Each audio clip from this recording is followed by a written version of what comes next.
अब तक हमने कॉलिगेटिव प्रॉपर्टीज़ में जो पढ़ा वो हमारा आइडियल सॉल्यूशन के लिए था, पर हमारा आइडियल सॉल्यूशन जो है वो प्रैक्टिकली एप्लीकेबल नहीं है। तो हमारा जो है डेली लाइफ में ऐसे सॉल्यूशंस पाए जाते हैं जो हमारा नॉन आइडियल सॉल्यूशन है।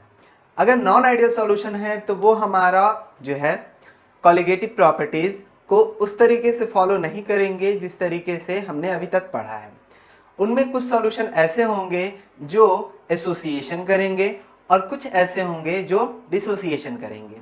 हमारा कॉलिगेटिव प्रॉपर्टी जो है वो नंबर ऑफ पार्टिकल्स पे बेस्ड है, तो अगर जो सॉल्यूशन है वो एसोसिएशन करता है तो जाहिर सा बात है नंबर ऑफ पार्टिकल्स कम हो जाएगा, और जब ये नंबर ऑफ पार्टिकल्स कम होगा तो हमारा कॉलिगेटिव प्रॉपर्टी भी कम आएगा।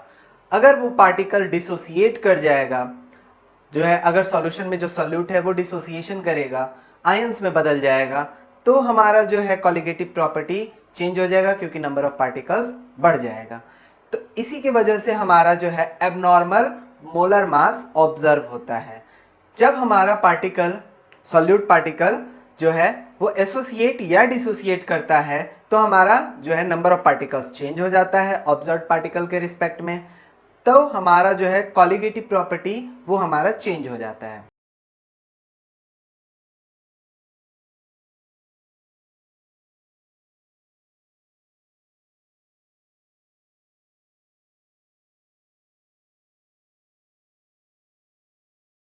एसोसिएशन और डिसोसिएशन ऑफ सॉल्यूट पार्टिकल्स की वजह से जो हमारा कॉलिगेटिव प्रॉपर्टी वेरी कर रहा है, उसके लिए 1880 में वॉन्टॉफ ने एक फैक्टर दिया आई, जिसे हम कहते हैं वॉन्टॉफ factor.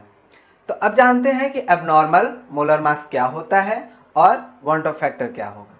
When non-volatile solute particle undergo association or dissociation, the observed molar मास, यानी कि हम लोग जो कॉलिगेटिव प्रॉपर्टी का हेल्प लेकर जो मोलर मास कैलकुलेट करेंगे वो हमारा होगा observed molar mass, is not same as normal molar mass. जो उसका होना चाहिए मोलर मास वो नहीं होता।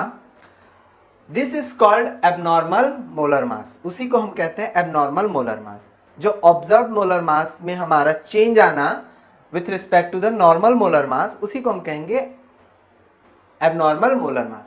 अब what is the cause of abnormal molar mass? Molar mass का जो है एबनॉर्मल होने का कारण क्या है? तो एसोसिएशन और dissociation of solute particle.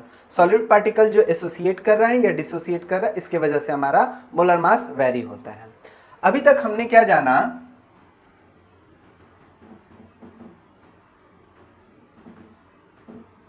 Colligative properties, ये हमारा डायरेक्टली प्रोपोर्शनल है नंबर ऑफ पार्टिकल्स पे,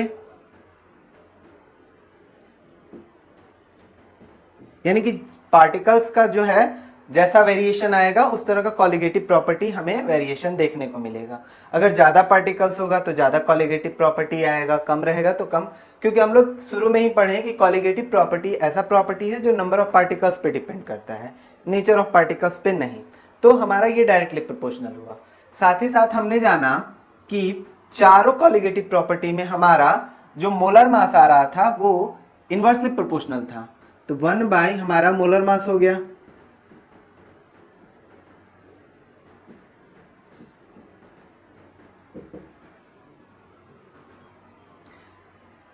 इससे जुड़ा हुआ जो टर्म है हमारा वॉन्टॉफ फैक्टर, वो इसी से डिराइव किया गया। वॉन्टॉफ फैक्टर कहता है कि जो हमारा वेरिएशन आ रहा है कॉलिगेटिव प्रॉपर्टी में, उसको हम लोग कहेंगे आई। आई इज वॉन्टॉफ फैक्टर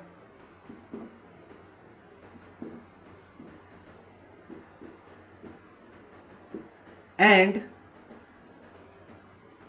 आई के बराबर हमारा क्या होगा? नॉर्मल मोलर मास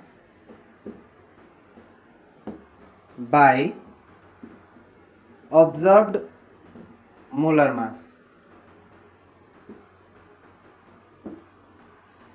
दूसरा जो बताया गया वो नंबर ऑफ पार्टिकल्स के हिसाब से कहा गया कि जितना पार्टिकल आफ्टर एसोसिएशन और dissociation, number of particles after association या डिसोसिएशन।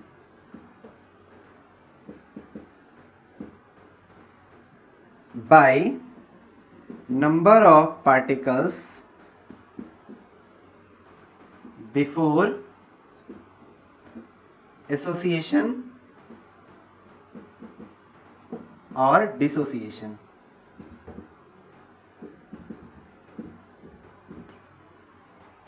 तीसरा जो हमारा आई के लिए फॉर्मूला बना वो हमारा कॉलिगेटिव प्रॉपर्टी पर है, यानी कि ये तीनों पर हमारा आई के लिए जो है फॉर्मूला बना। मोलर मास का जो है normal by observed, number of particles observed by normal, colligative property भी इसी पर आएगा, ऑब्जर्व्ड कॉलिगेटिव प्रॉपर्टी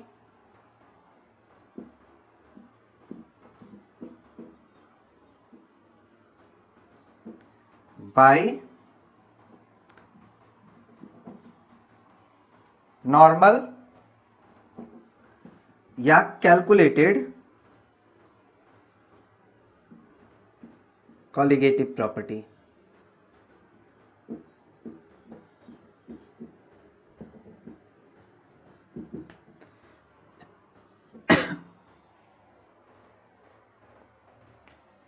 इसे वॉन्टॉफ ने 1880 में बताया। इसके बेसिस पर हमारा जो है आई का वैल्यू कैसे कैलकुलेट करेंगे वो अब देखते हैं, और उसके बाद फिर हम जानेंगे कि कॉलिगेटिव प्रॉपर्टीज में ये क्या वेरिएशन लाया। सॉल्यूट के केस में 5 तरह का कंडीशन हमारा पढ़ने को मिलेगा। पहला कंडीशन जो आएगा जिसमें हमारा नो एसोसिएशन और डिसोसिएशन, जब एसोसिएशन और डिसोसिएशन नहीं होगा तब हमारा जो है आई बराबर 1 आएगा, यानी कि number of particles before association dissociation और number of particles after association dissociation same होगा, दोनों डिवाइड हो जाएगा और वो बन जाएगा मेरा 1। तो इस वजह से मेरा आई जो आएगा वो 1 आएगा। अब यहां मैंने लिया है कि कंप्लीट एसोसिएशन, पार्शियल एसोसिएशन। अगर हमारा सॉल्यूट एसोसिएट हो रहा है तो उसमें हमारा 2 कंडीशन बनेगा, या तो सारे पार्टिकल एसोसिएट हो जा रहे हैं या फिर कुछ पार्टिकल एसोसिएट हो रहे हैं। तो जब हमारे सारे पार्टिकल एसोसिएट हो रहे हैं और सपोज करते हैं कि एक एसोसिएशन में n पार्टिकल्स लग रहा है, मतलब ये कि Na मिलकर An मॉलिक्यूल बना ले रहे हैं, एसोसिएट कर जा रहे हैं, तो इस केस में हमारा number of particles before association n है और आफ्टर एसोसिएशन जो है वो 1 हो गया। तो कंप्लीट एसोसिएशन अगर होगा तो मेरा आएगा I is equal to 1/n, where n is number of particle undergo association।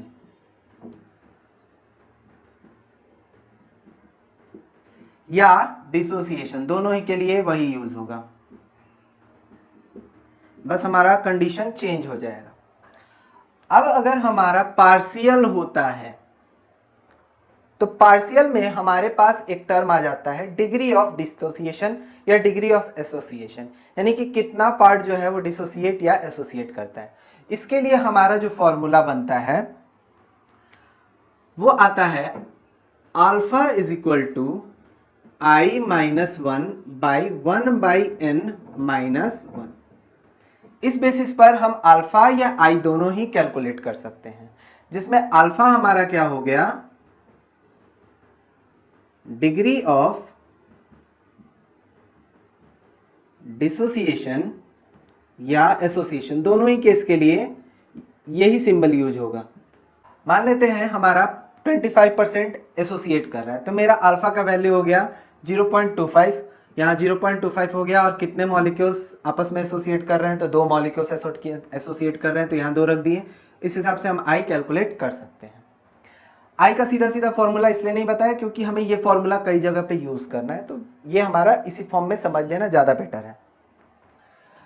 Complete dissociation और पार्शियल डिसोसिएशन में हमारा क्या आएगा, जब कंप्लीट डिसोसिएशन होगा तो मेरा क्या होगा, An मॉलिक्यूल्स टूटकर Na में बदल जाएगा। यानी आयंस में वो बदल जाएगा। जैसे KCl है, ये कंप्लीट डिसोसिएशन करता है, तो 1 मोल अगर KCl हम पानी में डालें तो वो K प्लस और Cl माइनस में टूटकर 2 मोल पार्टिकल में बदल जाएगा। तो उसी तरह यहाँ पर ये टूटकर N बन रहा है। तो आफ्टर डिसोसिएशन मेरा N पार्टिकल, एसोसिएशन 1, तो आफ्टर मेरा यानी ऊपर वाला N हो गया, नीचे 1, तो I इस केस में आ जाता है N,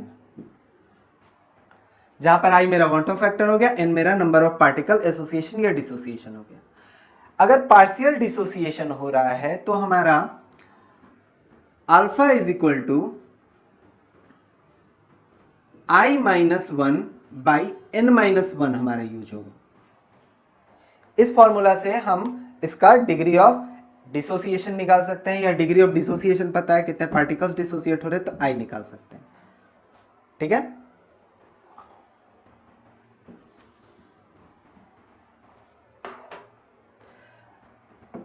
अब हमारा कॉलिगेटिव प्रॉपर्टी जो है वो आइडियल और नॉन आइडियल के लिए कैसे कैसे वेरी करेगा वो पढ़ते हैं। अगर आइडियल सॉल्यूशन हुआ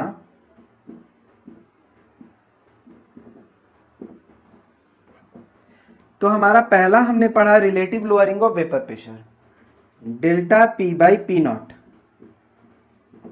ये था XB, यही रहेगा।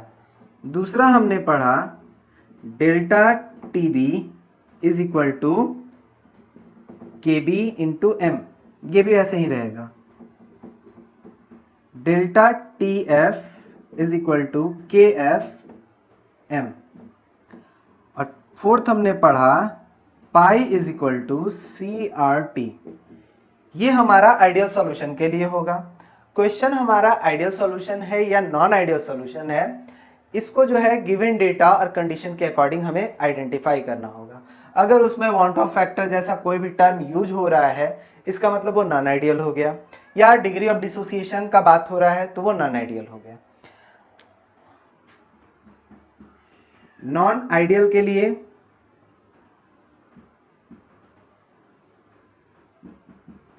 हमारा जो पहला आएगा relative lowering of vapour pressure, delta P by P not A, I into XB, want of factor से मल्टीप्लाई हम राइट साइड में करेंगे।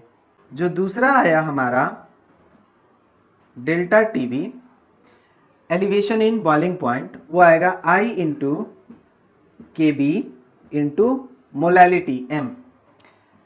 तीसरा डिप्रेशन इन फ्रीजिंग पॉइंट, वो आएगा I into KB into M। जो फोर्थ हमारा था ऑस्मोटिक प्रेशर, वो आएगा I इंटू CRT। तो वांट ऑफ फैक्टर यहां पर ऐड हो जाएगा। अब कुछ क्वेश्चन देखेंगे जिस पर हमारा वांट ऑफ फैक्टर कैसे फाइंड आउट करेंगे, क्योंकि हमने अभी तक ये सारे टर्म्स को अच्छे से जान लिया है, बट एक वांट ऑफ फैक्टर कैसे फाइंड आउट करना है उसको देख लेते हैं, तो हमारा ये भी कॉन्सेप्ट क्लियर हो जाएगा। यहाँ पर मैंने कॉम्पिटिशन्स में आए हुए कुछ क्वेश्चंस को सेलेक्ट किया जिसमें वांट ऑफ फैक्टर कैलकुलेट करना है K3 एफिशिएंट6 का। तो ये KCl और K2SO4 ये सारे जो हैं डिसोसिएशन के कॉन्सेप्ट हैं। एसोसिएशन बेस्ड जो हमारा है वो क्वेश्चन है पूरा, जो हम NCERT का एक्सरसाइज सॉल्व करेंगे तो उसमें आएगा, वहाँ पर हम देख लेंगे। यहाँ पर जितने भी हैं वो सारे जो है मेनली डिसोसिएशन पर बेस्ड है। तो डिसोसिएट करेंगे तो यहाँ पर हमारा आ जाएगा 3K प्लस एफिशिएंट6 3 माइनस, तो टोटल हमारा कितना हो गया 4 आयंस। ठीक है, तो 4 अगर आयंस आ रहे हैं, 4 पार्टिकल्स आ रहे हैं आफ्टर डिसोसिएशन, तो हमारा I जो हो जाएगा वो 4 हो जाएगा, ये एज्यूम करते हुए कि ये कंप्लीटली आयोनाइज हो रहा है। पर अगर क्वेश्चन हमारा डिग्री ऑफ डिसोसिएशन के बारे में कुछ बात करेगा तो हम फिर ये कंसीडर नहीं करेंगे कि ये कंप्लीटली आयोनाइज हो रहा है। उसी तरह KCl अगर कंप्लीटली आयोनाइज होता है तो K प्लस और Cl माइनस में बनेगा, 2 आयंस दे रहा है, इसलिए I का वैल्यू 2 हो जाएगा। अगर हम इसको देखेंगे K2SO4 तो आएगा 2K प्लस और SO4 2 माइनस, 3 आयंस, तो I का वैल्यू हो जाएगा 3।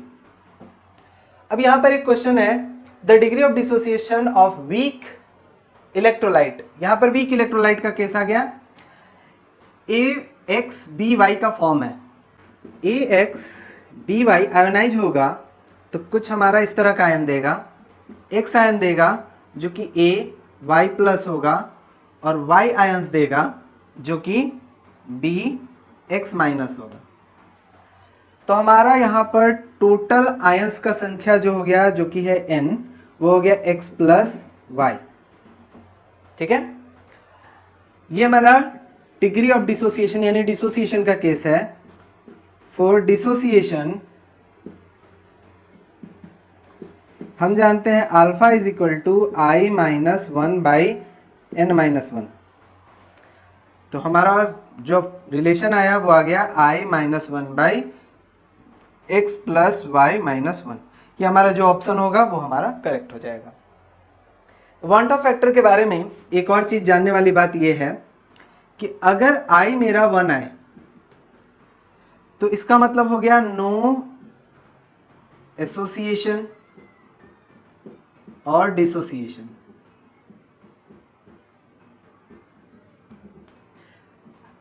I अगर मेरा ग्रेटर देन 1 आए यानी एक से ज्यादा आ रहा है तो इसका मतलब हो जाता है डिसोसिएशन। अगर I मेरा लेस देन 1 हो जाता है तो इसका मतलब हो जाता है एसोसिएशन। तो वांट ऑफ फैक्टर से जुड़ा हुआ इतना कॉन्सेप्ट अगर आप जान गए तो आपका हर तरह का क्वेश्चन बन जाएगा। सॉल्यूशन टॉपिक में एक और जो है टॉपिक है वो है सॉलिड सॉल्यूशन का, वो देखते हैं। Solid solutions are the solution in which both the component solvent and solute are solid particles. जब दोनों ही हमारा सॉलिड होता है उसको हम लोग कहते हैं सॉलिड सॉल्यूशन। इसे हम जनरली एलॉयज के नाम से भी जानते हैं। एलॉयज में हमारा जो है दोनों ही कंपोनेंट जनरली सॉलिड स्टेट में होता है। सॉलिड सॉल्यूशन हमारा दो तरह का होता है। एक हमारा होता है सब्स्टिट्यूशनल,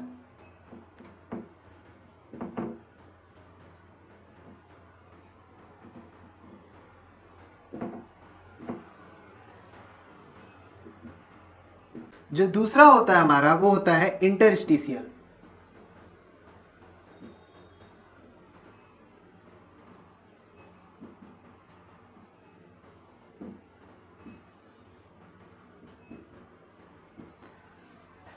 सब्स्टिट्यूशनल सॉलिड सॉल्यूशन हमारा बनेगा जब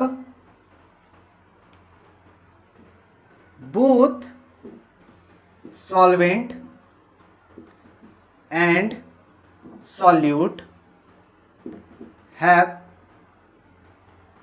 same size of particle। जब दोनों का अगर साइज सेम होगा तो हमारा सब्स्टिट्यूशनल बनेगा। यहां पर हम लोगों ने जो है जो अरेंजमेंट देखा है तो यहां पर हमारा जो ब्लैक से मैंने बनाया ये हो गया सॉल्वेंट। सॉल्वेंट में कुछ जगहों पर जो ये सॉल्यूट बैठा है वो सॉल्वेंट के पार्टिकल को हटा कर बैठा है, और इस तरह का जो पार्टिकल का जो सॉल्यूशन बनेगा वो कहलाएगा सब्स्टिट्यूशनल सॉलिड सॉल्यूशन। एग्जांपल इसका ब्रास, जो ब्रासलेट हम लोग पहनते हैं, जो हमारा कॉपर और जिंक का एलॉय है, ब्रॉन्ज जो हमारा कॉपर और टीन का एलॉय है। तो ये हमारा ऐसा है जो सब्स्टिट्यूशनल सॉलिड सॉल्यूशन का एग्जांपल हुआ। इंटरस्टिशियल सॉलिड सॉल्यूशन में हमारा क्या होगा, सॉल्वेंट का लार्ज होगा, सॉल्यूट स्मॉल साइज का होगा। जो लार्ज साइज का होगा वो हमारा क्या होगा, लैटिस में रहेगा, फॉर्म क्रिस्टल लैटिस। जो स्मॉल साइज में हमारा सॉल्यूट पार्टिकल होगा वो क्या करेगा, ऑक्युपाई